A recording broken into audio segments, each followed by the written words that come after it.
할렐루야. 오늘 수예배 오신 모든 분들을 환영하고 축복합니다. 여러분 가정에 하나님의 풍성한 은혜가 늘 함께 하시기를 바랍니다. 오늘은 특별히 우리 권사회 임시총회가 있는 날로 저에게 말씀을 준비해 달라고 해서 어떤 말씀을 가지고 함께 은혜를 나눌까 생각하다가 오늘 로마서 12장 3절에서 8절까지 말씀을 함께 읽으며 은혜를 나누려고 합니다.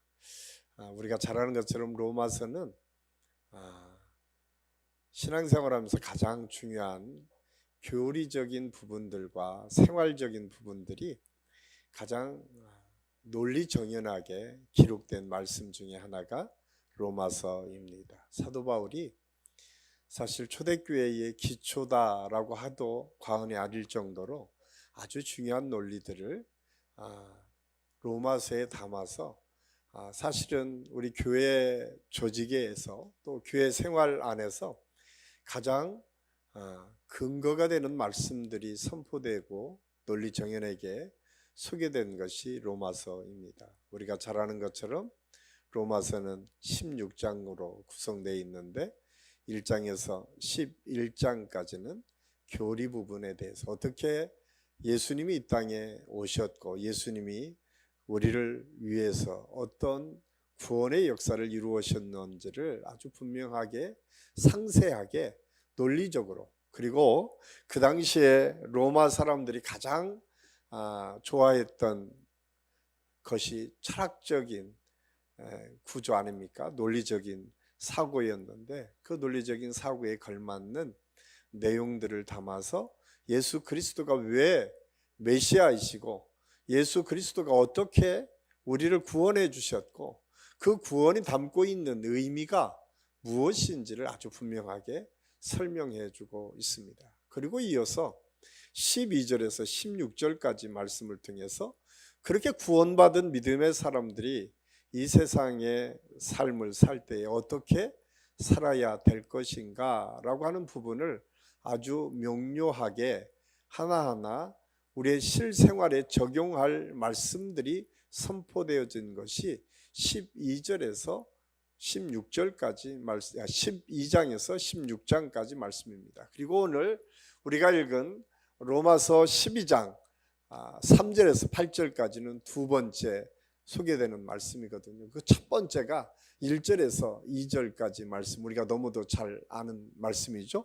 우리의 몸을 하나님의 거룩한 산 제물로 바쳐라 라고 하는 것이 1절에서 주시는 말씀이고 2절에서는 그러기 위해서 이 시대를 분별하고 그 분별력을 가지고 너희가 예수 그리스도의 증인된 삶, 예수 그리스도의 자녀된 삶이 무엇인지를 알고 구분하며 살라라고 하는 것이 오늘 사도 바울을 통해서 주시는 말씀입니다. 특별히 오늘 3절부터 시작되는 이 말씀은 그 거룩한 제물이 되기 위해서 우리에게 필요한 것이 무엇인가, 그리고 이 세상을 분별하며 산다라고 하는 것이 무엇인가를 아주 구체적으로 말씀하고 있어요.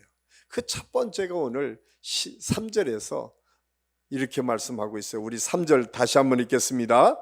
내게 주신 은혜로 말미암아 너희 각 사람에게 말하노니 마땅히 생각할 그 이상의 생각을 품지 말고 오직 하나님께서 각 사람에게 나누어 주신 믿음의 분량대로 지혜롭게 생각하라. 여기 보니까 오늘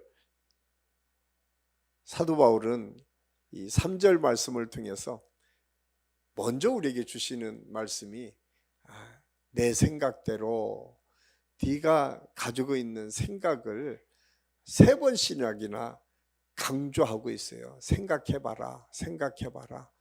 그 이야기는 단순히 그냥 생각하는 것을 넘어서 먼저 나를 돌아봐라 라고 말씀하고 있어요. 그 나를 돌아봐라 첫 번째가 내게 주신 은혜가 무엇인지를 살펴보기를 원하셨다라고 하는 사실을 우리에게 말씀해 주고 있습니다.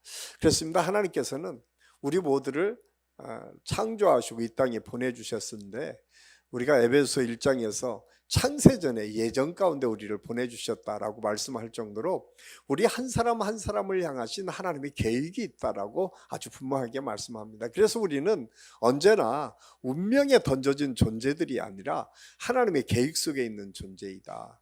그래서 한 사람 한 사람이 소중한 거예요. 옆에 있는 사람들이 왜 소중한가? 내가 아닌 남편과 아내와 부모님과 자식 누구든 왜 생명을 가진 모든 사람들이 그렇게 소중한가라고 하는 것을 보면 하나님의 계획 속에 있기 때문에 그래요. 우리는 운명에 던져진 존재들이 아니라 하나님의 계획 속에 이미 우리가 이 땅에 보내졌고 지금도 살아가고 있다는 사실을 오늘 성경은 우리에게 말씀해 주고 있습니다. 별로 이렇게 감동이 없으시군요.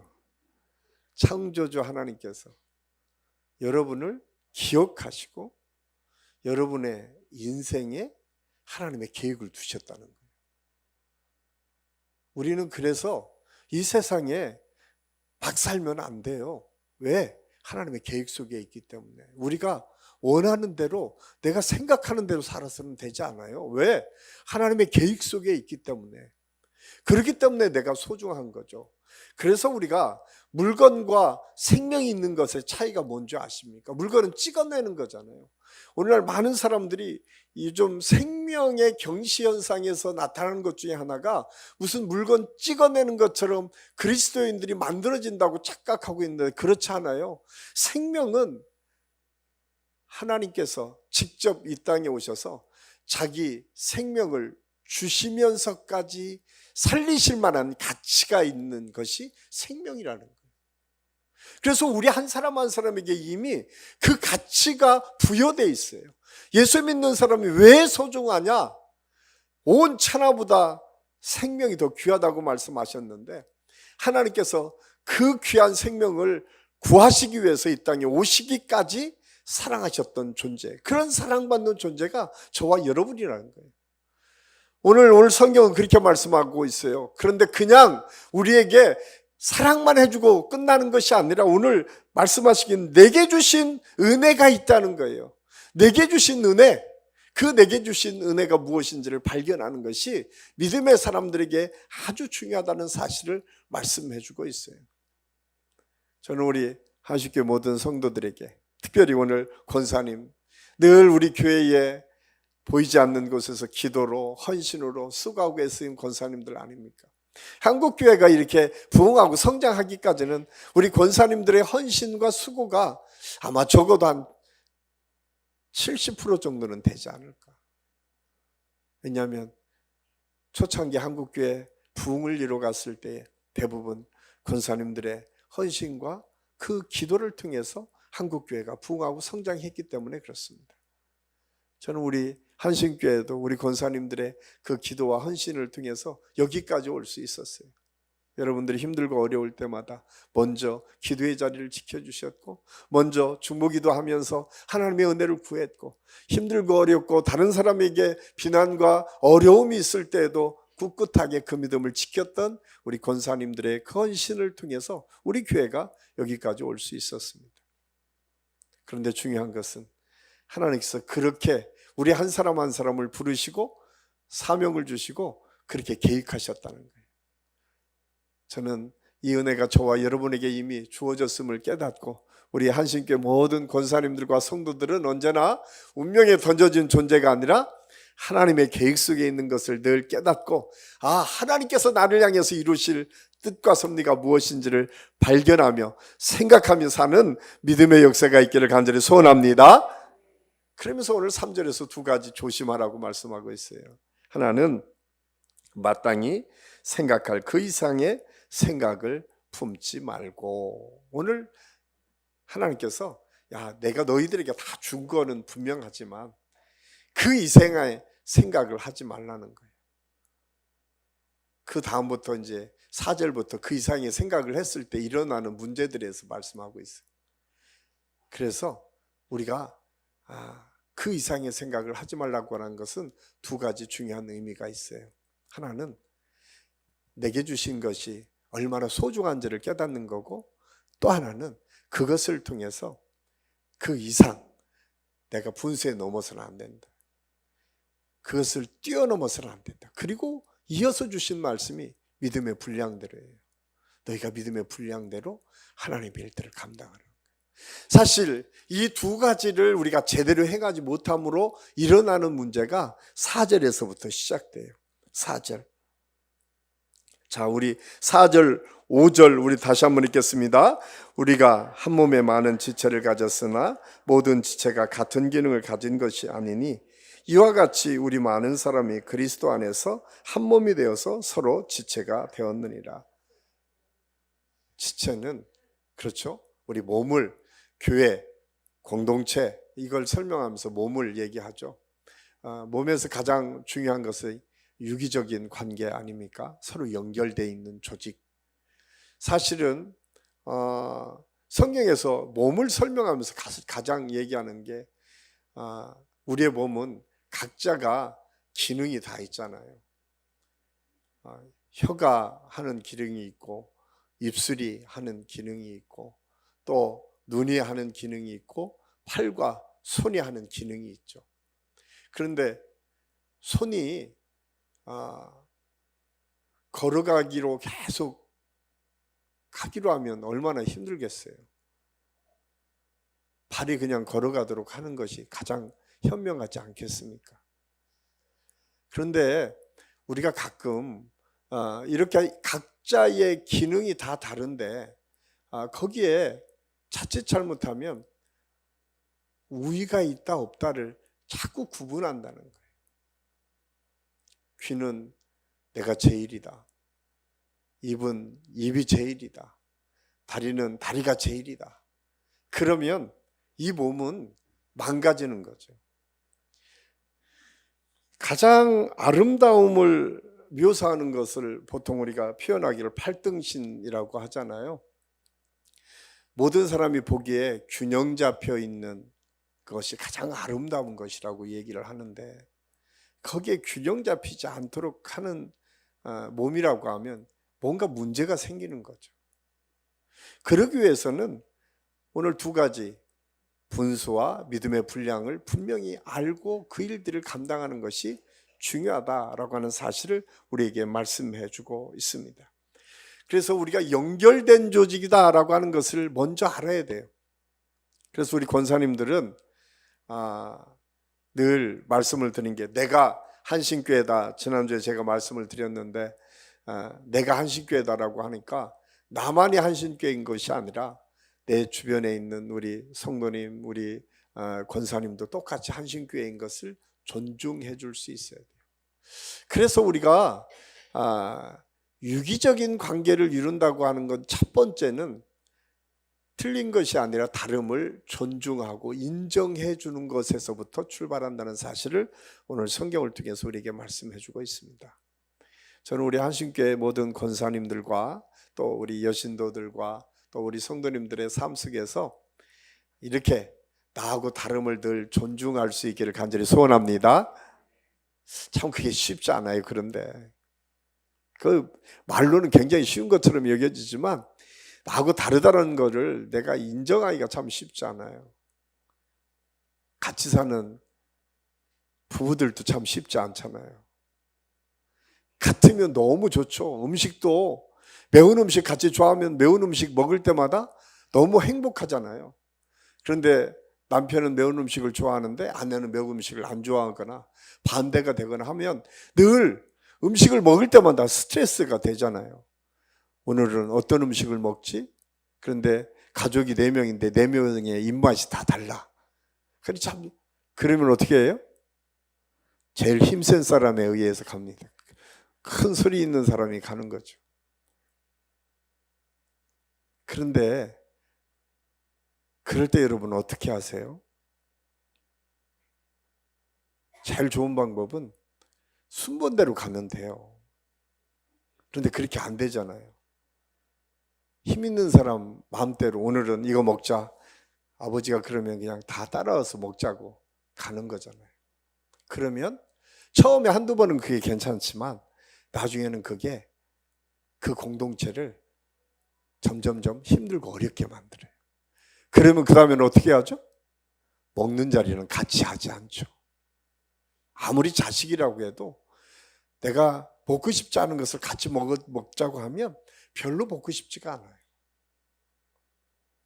그렇기 때문에 유기적인 관계인이 몸에서 가장 중요한 것은 균형 감각을 놓쳐서는 안 돼요. 오늘 성경이 그것을 우리에게 말씀해 주고 있어요. 그러면서 저는 우리 권사회 또 우리 모든 성도들, 우리 교회가 가장 먼저 가져야 될 태도, 우리가 유기적인 관계에서 하나를 이루기 위해서 가장 먼저 가져야 될 태도는 다른 것을 존중해 줄 아는 것, 거기에서부터 출발한다는 사실을 꼭 기억하십시오. 그게 가정에서도 마찬가지고 직장에서도 마찬가지고 또 이 사회에서도 마찬가지예요. 생각이 다 다른데 그 생각이 다른 것을 존중해 줘야 되죠. 그러면 그때부터 이야기가 돼요. 그런데 존중해 주지 않으면 이야기 자체가 되지 않습니다. 그러면 점점점 대화가 단절되고, 대화가 단절되면 관계가 끊어지기 시작합니다. 저는 우리 한신교회 모든 성도들이 신앙생활하면서 이렇게 다름을 존중해 주기를 원합니다. 왜냐하면 다르다라고 하는 것은 더 풍성해지는 비결이 거기에 있어요. 한번 생각을 해보세요. 여기에 얼굴이 똑같은 사람만 다 앉아있다고 생각해 보세요. 징그럽지 않겠어요? 정말이에요. 많은 사람들이 그렇게 생각해요. 다 이쁜 사람만 있으면 좋을 것이다. 그 이쁜 기준이 하나도 없어요. 그 다 자기들 마음이죠. 그렇기 때문에 우리가 드라마를 보면 요즘 로봇을 다 만들어 놨잖아요. 로봇을 만들어서 마치 그것이 우리에게 뭔가 기대할 만큼 줄 것처럼 여겨지지만 정말 중요한 것들은 주지 못해요. 우리가 로봇을 통해서 요즘은 많이 위로를 받는데요. 로봇하고 얘기도 하고 상담도 하는 사람들이 생겼다고 얘기합니다. 그러나 그거는 죄송하지만 아주 분명한 한계가 있습니다. 인간은 생명이 있기 때문에 생명이 있는 것과 교류하지 않으면 생명의 역사가 일어나지 않습니다. 그건 분명합니다. 그건 아주 성경에서 아주 분명하게 선언하고 말씀하고 있어요. 그렇기 때문에 우리 교회 안에서 다름은 뭐라고요? 풍성해지는 길이라는 거예요. 여러분, 부부가 똑같지 않고 다르기 때문에 행복해지는 거예요. 똑같았으면 부부 만나지도 않았을 거예요. 끌리지도 않아요. 그런데 다르기 때문에 어떻게 돼요? 보완해지죠. 그래서 우리가 성령의 역사는 구비하여 완전하게 한다라고 하는 표현을 하고 있는 것처럼 우리가 서로 다르기 때문에 우리가 더 풍성하게 더 많은 영역들을 감당할 수 있는 은혜로 바뀌어질 수 있다는 사실을 우리가 알아야 돼요. 그래서 교회 안에서 어떤 분들은 통성 기도만 하기를 원하시는 분이 있고 어떤 분들은 찬양을 원하시는 분들도 있고 오늘 어떤 분들은 조용히 기도하는 것을 좋아하시는 분들도 있어요. 저는 거기에 맞춰서 제가 이제 우리 교회의 모든 예배를 그렇게 지금 구성하려고 생각을 해요. 박수 치면서 찬양하기를 좋아하시는 분들은 금요 응답 예배 모시면 박수 치면서 찬양도 하고 뭐 뛰기도 합니다. 새벽에 기도하시기를 원하시는 분 조용히 기도하는 시간이 길게 있을 수 있어요. 다양한 기도의 방법들이 있어요. 그런데 그것이 한 가지가 정답이 되는 게 아니에요. 성경은 아주 분명하게 말씀하고 있어요. 모든 지체가 그 기능이 같지 않다는 거예요. 다 다르다는 거예요. 뿐만 아니라 오늘 성경은 이렇게 말씀해 주고 있습니다. 우리에게 주신 은혜대로 받은 은사가 각각 다르니 혹 예언이면 믿음의 분수대로. 참 예언이면 믿음의 분수대로. 왜 예언을 했을 때 믿음의 분수대로 얘기했을까? 예언이라고 하는 것을 많은 사람들이 어떻게 오해를 하고 있냐면 예언을 전 보고 미래를 예측하는 것으로 예언을 자꾸 이해하시는 분들이 있어요. 교회에서도. 물론 그런 부분이 없는 게 아니에요. 성경의 역사 속에 예언이 앞으로 일어날 일들에서 예측하는 선언과 선포가 없었던 게 아니에요. 그런데 그게 전부가 아니거든요. 예언의 핵심은 하나님의 말씀이에요. 그래서 여러분, 여러분의 말씀을 선포할 때에 제가 자꾸 우리 사역자들을 위해서 기도해달라고 말씀을 드리는 것도, 사역자들이 하나님의 말씀을 선포하고 또 우리 목자들이 말씀을 선포할 때, 그거는 누가 되든 하나님의 말씀이 선포되어지면 그게 예언이에요. 여러분, 하나님의 말씀은 살았고 운동력이 있다라고 하는 것을 여러분 그냥 말씀 속에 이런 일이 있다, 이게 아니에요. 하나님의 말씀이 선포되어질 때 그 말씀대로 이루어지는 역사가 있는 줄로 믿습니다. 그렇기 때문에 믿음의 분량이 필요한 거예요. 하나님의 말씀이 선포되어졌을 때 그 말씀을 붙잡고 믿음으로 받고 그 믿음으로 행하려고 애쓰는 사람들을 통해서 그 말씀의 역사가 어떻게 구체적으로 우리 삶 속에 나타나는지를 알 수가 있어요. 그냥 점 보는 것처럼 그렇게 되면 될 것이다, 아니요. 모든 점이 다 그렇게 될 것이라고 예측만 하고 있지, 그것이 어떻게 이루어지는지에 대해서는 아무도 얘기하지 않아요. 그럴 것 같으면 이 세상에 뭐가 필요하겠어요? 그것을 얘기하는 본인조차도 그게 무슨 얘기인지조차도 이해하지 못하는 게 지금 대부분 점 보는 사람들의 모습인데, 그런데 성경의 말씀은 달라요. 하나님의 말씀은 아주 분명합니다. 그리고 그렇게 이루어질 것을 선언하고 선포하는 말씀들이 있습니다. 그래서 믿음이 중요해요. 하나님의 말씀, 예언이라고 했을 때에 하나님의 말씀이 선포될 때는 반드시 믿음이 따라와야 된다는 사실을 알 수가 있습니다. 또한 섬기는 일이면 섬기는 일로, 가르치는 자면 가르치는 일로. 제가 우리가 봉사하는 것도 달란트인 것 같아요. 제가 가끔 요즘 이제 제가 나이가 드니까 우리 집사람을 도와서 설거지를 합니다. 이런 거 우리 남신도들한테 얘기를 해야 되는데, 그런데 가끔 설거지를 하면서 제가 가끔 스트레스를 받는 것 중에 하나가 실력 차이가 너무 나는 거예요. 저는 설거지 하나 가지고 거의 한 30분을 해야 마무리를 하는데, 우리 집사람은 이렇게 띄워놓고 순간, 저는 잠깐 제가 옷 갈아입고 나오면 벌써 다 끝났어. 그러면 저는 거기에 달란트가 없고 우리 집사람은 달란트가 있는 거죠. 그래서 그걸 가지고 우리 집사람이 저한테 뭐라고 하면 그 다음에 제가 하고 싶겠어요? 하고 싶지 않겠어요? 하고 싶지 않잖아요. 교회도 마찬가지. 어떤 사람은요, 일할 때 정말 일머리가 있어 정말 착착착 일을 진행하는 사람이 있는가 하면, 어떤 사람은 기도시키면 기도로 쭉 하는 사람이 있는가 하면, 어떤 사람은 찬양을 하면 찬양으로 정말 잘하는 사람이 있는가 하면, 다 달라요. 그럴 때 우리에게 필요한 게 뭐예요? 격려하고 지지하고 응원해 주는 거예요. 그걸 가지고 나하고 다르다고, 당신은 이거 왜 이거 못해? 라고 문제하기 시작하면 그때부터는 서로 연합이 이루어지지 않아요. 저는 우리 한신교회가 오늘 섬기는 일, 또 가르치는 일, 여러분 가르친다는 게 쉽지 않잖아요. 그래서 여러분 교사들을 위해서 기도 많이 해주셔야 돼요. 자기 자식도 가르치기 쉽지 않은데 남의 자식 가르치려면 얼마나 힘들겠어요.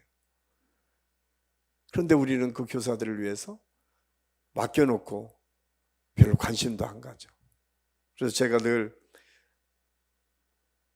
자식을 맡긴 부모님들은 꼭 기억하십시오. 오래 못했다면 내년에 성탄절 설 때는 학부모들이 학교에서는 선물하면 걸려요. 근데 교회는 교사들에게 선물한다고 걸리지 않아요. 꼭 기억하세요. 적어도 1년에 한 번 정도는 자기 아이를 가리키는 선생님이 누군지 정도는 알고 기도하고 그 선생님들을 위해서 선물도 하고 해야 돼요. 비싼 게 아니어도 돼요. 그냥 감사하다라고 하는 카드 하나도 돼요. 중요한 것은 내 자식도 힘든데 그 자식 놓고 1년 내내 쓰는 교사들에 대한 수고 헌신을 여러분 관심 갖지 않는다면 그게 어떻게 우리 신앙인이라고 얘기할 수 있겠어요? 그래서 저는 꼭 우리 한신교회는 꼭 기억하십시오. 1년에 한 번 정도는 여러분의 자녀들을 맡겼다면 그 선생님 누구든 그 선생님을 위해서 기도해 주시고 그 선생님에게 감사를 표현할 수 있어요. 왜 아멘을 안 하시지? 손자 손녀도 마찬가지예요. 그래서 우리가 섬기는 일은 결코 쉽지가 않습니다. 또 주방에서 봉사하는 팀들, 그 시간에 나도 떠들면서 커피 마시고 싶죠. 누가 거기 가서 막 허드렛 일처럼 일을 하고 싶겠어요. 그런데 그렇게 수고하고 애쓰시는 분들이 있잖아요. 그냥 마시고 서로 격려하고 위로하면서 말 한마디라도 따뜻하게 아이고 너무 권사님 이렇게 수고해서 감사합니다. 이렇게 해야 되지 않겠습니까? 이것이 연합하는 방법이에요. 우리는 대단한 것 가지고 하나님의 일들을 감당하는 것이 아니라 이렇게 작지만 우리가 하나하나 실천에 옮길 수 있는 것들을 통해서 우리가 하나 되는 것들을 경험할 수 있음을 알 수가 있습니다. 또한 오늘 위로하는 자면 위로하는 일로, 구제하는 자는 성실함으로, 다스리는 자는 부지런함으로, 긍휼을 베푸는 자는 즐거움으로 할지니라. 저는 오늘 권사의 임시총회를 어떤 말씀을 가지고 이야기할까 생각하다가 오늘 이 말씀을 택했던 이유는 딱 한 가지예요. 제가 그 사랑을 받고 성장을 했어요. 지금 생각해 보니까 제가 이 말씀을 준비하면서 저희 어린 시절에 선생님들이 이렇게 떠오르거든요. 그때만 하더라도 시골에는 전도사님들이 없었어요. 그래서 선생님들이 설교도 하셨어요. 선생님들이 가정방문을 통해서 기도도 해주고 그 칭찬 한마디 한마디가 정말 믿음을 지켜나가는 힘이 될 수 있었어요.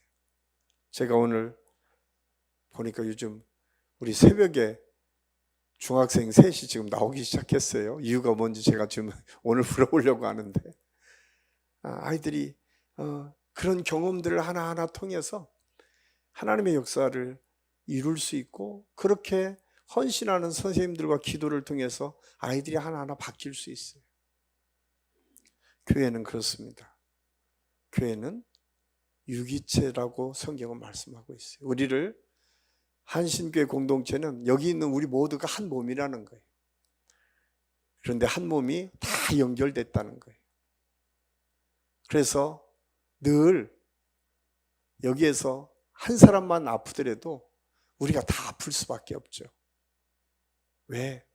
그게 교회 공동체이기 때문에. 그래서 제가 늘 우리 성도들을 보면서 제일 힘든 것이 언제냐? 아프다고 할 때, 편찮으시다고, 입원하신다고, 수술한다고 하면 덜컥덜컥 겁이 나요. 왜? 제가 언젠가도 한번 말씀을 드렸지만 목회를 제일 잘하는 사람은 누군가? 설교를 잘하는 사람? 아니요. 성도들이 잘 살고 행복하면 그 목회가 가장 큰 축복이고 은혜예요. 그 성도가 아무리 목사님이 설교를 대단하게 하고 큰 교회를 해도 그 성도들이 형편없이 살고 그 사람들이 사는 게 피폐하다면 그거야말로 가장 실패한 목회자예요. 설교는 별로 은혜스럽지 않고 그냥 막 하는 것 같아도 그 성도들이 기쁘고 즐겁고 행복한 모습이 보이면 그 교회는, 그 목회는 성공한 목회예요. 하나님께서 가장 기뻐하시는 목회는 그런 거예요. 한 사람이든 10사람이든 100사람이든 상관없이 숫자가 아니라 그 목양의 사역을 감당했던 그 한 사람 한 사람들이 말씀 안에서 건강하게 행복하게 신앙생활을 할 수 있는가를 보면 그 교회는 건강한 교회고 그 공동체는 건강한 공동체가 긴가 아닌가가 판가름 남깁니다. 저는 우리 권사회가 거기에 있는 구성원 모두가 늘 그리스도 안에서 그런 기쁨과 은혜를 누릴 수 있기를 예수님의 이름으로 간절히 축원합니다. 그리고 그러기 위해서는 우리 임원들을 위해서 기도해 주셔야 돼요. 우리 이은경 권사님과 또 모든 임원들 한 사람 한 사람 놓고 기도하면 우리 권사들이 한 마음으로 서로를 위할 수 있을 때에 그 공동체가 하나님의 뜻을 이룰 수 있습니다.